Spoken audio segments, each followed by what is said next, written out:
Patrick, bonsoir. Nous sommes donc mardi et avant de parler de la victoire un peu à l'arrache même si elle est méritée contre le Haut-Salat, je voulais te demander si tu avais un scoop à nous donner ce soir en ce qui concerne le match de barrage du RCC qui aura lieu, je suppose, ce week-end. Ben écoute, le scoop, non, je veux pas parler de scoop. Mais, bon, on a déjà parlé dimanche soir avec William, le capitaine. On a regardé les résultats des deux poules.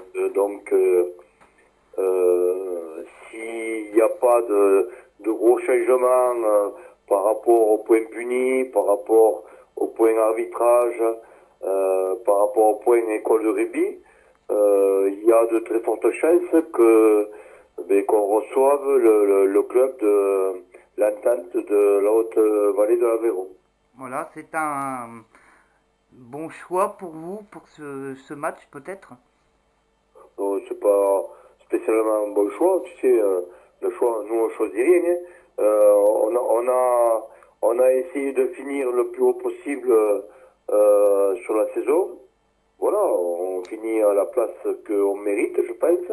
On n'a rien volé. C'est vrai qu'on a, comme tu l'as dit en préambule, vous gagnez difficilement dimanche contre le Wassalat qui ne va pas se qualifier. Mais il y a beaucoup de matchs qu'on a gagnés à l'arrache, comme tu as dit.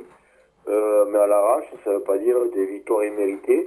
Et puis, dans le contexte où on a débuté la saison, encore une fois, et je te l'ai déjà dit, même la saison passée, les saisons passées en quatrième série, il y a des victoires d'un point, de 2 points, qui sont aussi méritantes que des grosses victoires de 30 points face à des équipes malheureusement plus faibles. Et bon, pour l'instant, c'est pas officialisé votre barrage à domicile contre la Haute-Vallée de l'Aveyron, mais ceci dit, si on refait un petit point sur la saison du RCC en phase de poule, on peut dire que quand même, depuis début janvier, vous tournez, on va pas dire à plein régime, mais à un régime assez soutenu pour avoir mis assez rapidement vos adversaires loin de la quatrième place qualificative pour le barrage. Tu le confirmes? Oui, mais c'est Franck, c'est ce que je viens de te dire. Hein. Depuis le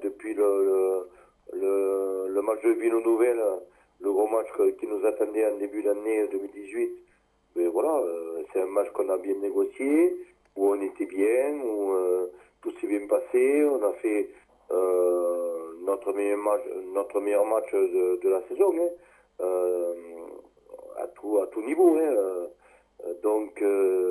c'est vrai que ça a été un match référence et c'est à partir de là qu'il y a eu un peu plus de confiance dans le groupe, dans le fonctionnement et dans les matchs qui ont suivi. Et mais, ça rejoint ce que je t'ai dit, on a gagné des matchs extérieurs après, que ce soit à Prat, au Mas ou à Castelnau, sur des scores quand même qui ne sont pas éloquents, donc des scores étriqués, mais en fait, on avait un calendrier qui nous était pas des plus favorables.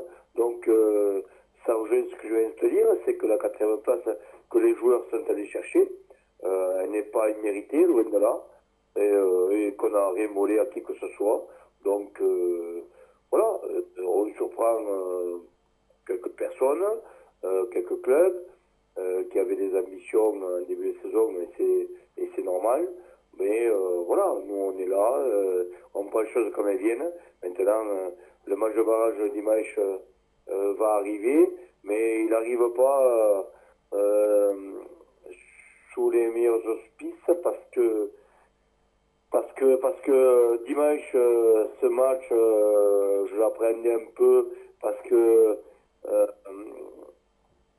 je savais que ça allait être un match compliqué. Tu l'as écrit sur tes comptes rendus sur la dépêche, que tu as bien géré d'ailleurs. Je te l'ai dit de vive voix, mais je me répète sur l'interview. Donc voilà. Voilà, on y a laissé quelques plumes, entre guillemets, et problème, c'est notamment la blessure de Mathieu Rebaudot qui s'est fait mal à un genou et qui ne sera plus des nôtres, je crains, pour cette fin de saison. Et donc voilà, c'est pas une catastrophe, mais pour nous, c'est quelqu'un qui est important dans le fonctionnement, quelqu'un que j'apprécie énormément aussi, sur le côté humain clubistique et que tout le monde apprécie. Et ça va être un joueur quand même qui va nous manquer énormément sur ces matchs de phase finale. Et justement, on parle de Mathieu, qui est le numéro 9 de Mine Mêlée. Tu avais aussi dimanche André-Pierre Yeva qui n'était pas là, donc tu vas le retrouver pour ce match de barrage. Est-ce que tu comptes faire quelques ajustements au niveau position des joueurs, placement, tactique, vu que il va falloir faire avec des joueurs qui sont peut-être et d'une blessée et d'autres à bout de souffle. Tu me dis un peu plus? Ça, il va falloir que je fasse avec les moyens de bord, mais ça, les moyens de bord, ça fait 4 ans que je le fais, enfin que j'essaye de le faire, pardon, de la meilleure façon possible, à mon sens. Ensuite, je suis pas parfait, donc j'ai pu faire quelques erreurs, j'ai dû en faire d'ailleurs, c'est pas un souci, mais des ajustements, déjà, tu as bien fait le signaler, mais je ne me suis pas réfugié derrière les absences de dimanche dernier. Tu as cité André Pierre, il y en avait d'autres. André Pierre, normalement, sera des nôtres dimanche prochain. Mais voilà, sur l'effectif, je récupère le numéro 10 potentiel. Je ne sais pas s'il jouera ou pas, je verrai par rapport à l'effectif, parce qu'il est capable de jouer à plusieurs postes déjà. Mais je perds aussi donc le numéro 9. Donc tu sais, l'un dans l'autre, tu vois ce que je veux dire. Oui, oui. Et en plus de ça, une absence, pas une absence, mais une crainte sur une absence possible également dimanche prochain, c'est Manu Bubola, le 8 donc qui joue depuis pas mal de dimanches avec nous. Qui fait de très bons matchs également, et qui est susceptible de ne pas être là pour des raisons familiales. Donc, comme tu as dit, je pourrais récupérer potentiellement un numéro 10, mais je perds aussi un numéro 8 et un numéro 9 par rapport au titulaire de dimanche dernier. Mais sans trouver d'excuses, et ils le savent les joueurs, et je veux pas qu'on se trouve des excuses. Voilà. Si on doit avancer, c'est avancer avec les gens qui sont là, les joueurs qui sont là. C'est vrai qu'à un moment donné, ça devient compliqué. J'ose espérer que pour dimanche, ça sera pas trop compliqué par rapport à avoir un groupe de 22 joueurs de qualité malgré tout, et pour pouvoir passer ce match de barrage qui va être compliqué, qui va être très compliqué, parce que j'ai toujours en mémoire le match de barrage de la saison passée contre cette forme qu'on a eu du mal à bien gérer et à gagner d'une façon étroite sur le score, souviens-toi. Et donc je resterai très prudent sur ce match-là, même si c'est une équipe qui a fini 6e de la poule 1, qui viendra donc nous défier dimanche prochain sur le stade du vote.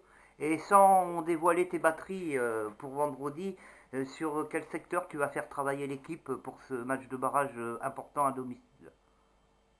Mais écoute, sur les secteurs, déjà, dimanche, tu l'as vu, on a eu pas mal de pénalités qu'on n'a pas tapées, puisque bon, on savait très bien que le match, c'est pas une priorité, la victoire, machin truc, on va pas revenir dessus.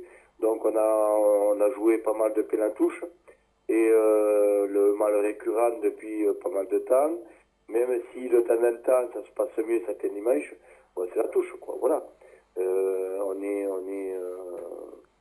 assez faible, pour ne pas dire très faible sur cette conquête en touche. Donc c'est vrai que j'ose espérer que déjà demain soir on puisse se retrouver, puisque c'est le vœu entre guillemets que j'ai exprimé au groupe sur le terrain après le match. J'ai pas eu d'écho négatif sur la présence de l'entraînement demain soir, donc je verrai demain soir.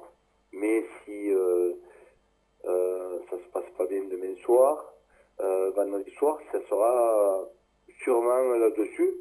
Mais après, entre de bons entraînements, de bonnes sensations qu'on peut avoir le vendredi, notamment sur la touche, ou comme à l'échauffement, comme on a eu dimanche, après le match, c'est autre chose. Et voilà. Mais le côté négatif, là, mais c'est pas de cette année, c'est depuis peut-être depuis que je suis au RCC. C'est vrai que c'est pas un secteur où on brille et où on est supérieur face aux équipes qu'on rencontre. Donc c'est vrai que par rapport à ça, on gère par rapport à ça, donc on compense sur d'autres secteurs où les joueurs ont beaucoup progressé, je t'ai déjà dit, et ça m'intéresse aussi, parce que si je sais quand même les qualités premières de la plupart des joueurs, j'essaie de m'appuyer plus sur leur qualité que sur leurs défauts, même si de temps en temps, il faut essayer d'avancer un petit peu sur les défauts qu'on peut avoir, quoi. Ok, ben Patrick, je crois qu'on a fait le tour.